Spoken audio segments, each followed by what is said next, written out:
नमस्कार। आइए जानते हैं इस बार के शारदीय नवरात्रा का महत्व।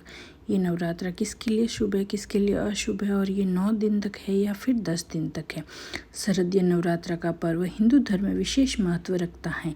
यह महीना इतना पवित्र माना जाता है कि यदि कोई व्यक्ति शुभ कार्य करना चाहता है तो उसके लिए यह समय अत्यंत उत्तम माना जाता है। शारदीय नवरात्रि पर माता रानी की उपासना करना भी बेहद शुभ होता है। इस साल शारदीय नवरात्रि का आरंभ 22 सितंबर से हो रहा है। खास बात यह है कि इस बार नवरात्रि में 9 नहीं बल्कि कुल 10 दिनों की होगी। ऐसी मान्यता है कि माता रानी हर वर्ष अलग अलग वाहनों पर सवार होकर पृथ्वी पर आती हैं। इस बार नवरात्रि में माता रानी हाथी पर सवार होकर आ रही हैं। शास्त्रों के अनुसार देवी दुर्गा के वाहन का विशेष महत्व होता है, जो वर्ष की सामाजिक और प्राकृतिक परिस्थितियों की झलक देता है।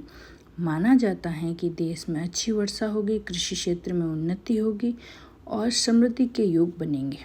आइए जानते हैं कि हाथी वाहन का क्या धार्मिक महत्व है और यह नवरात्रि को क्यों बना रहता है। देवी भागवत पुराण सहित कई अन्य ग्रंथों में हाथी को शक्ति, स्थिरता, समृद्धि का प्रतीक माना गया है। जब माँ दुर्गा हाथी पर सवार होकर पृथ्वी पर आती हैं तो इसे अत्यंत शुभ और मंगलकारी संकेत माना जाता है। ऐसी मान्यता है कि देवी का हाथी पर आगमन कृषि, व्यापार, पारिवारिक जीवन में सकारात्मकता लाता है। यह संकेत करता है कि खेती में अच्छी फसल होगी, भरपूर वर्षा होगी, जिससे किसानों को लाभ मिलेगा। व्यापार और कारोबार में तेजी आएगी। आर्थिक दृष्टि से समय लाभकारी रहेगा और लोगों के जीवन में स्थिरता व उन्नति आएगी। साथ ही परिवारों में सुख, शांति और आपसी प्रेम का वातावरण बनेगा।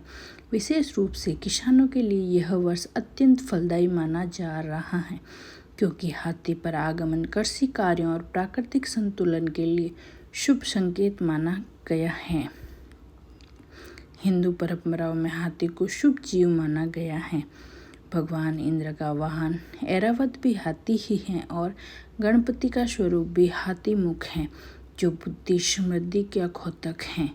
यही कारण है जब माँ दुर्गा हाथी की सवारी करती हैं तो यह सकारात्मक ऊर्जा और मंगलकारी फल का प्रतीक माना जाता है। माँ दुर्गा का प्रस्थान। इस बार माता रानी का प्रस्थान मनुष्य के कंधे पर होगा और यह गुरुवार 2 अक्टूबर को होगा। मान्यता है कि इस प्रकार का प्रस्थान भी बेहद शुभ होता है।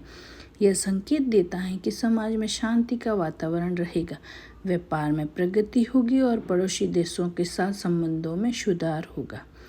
जय माता।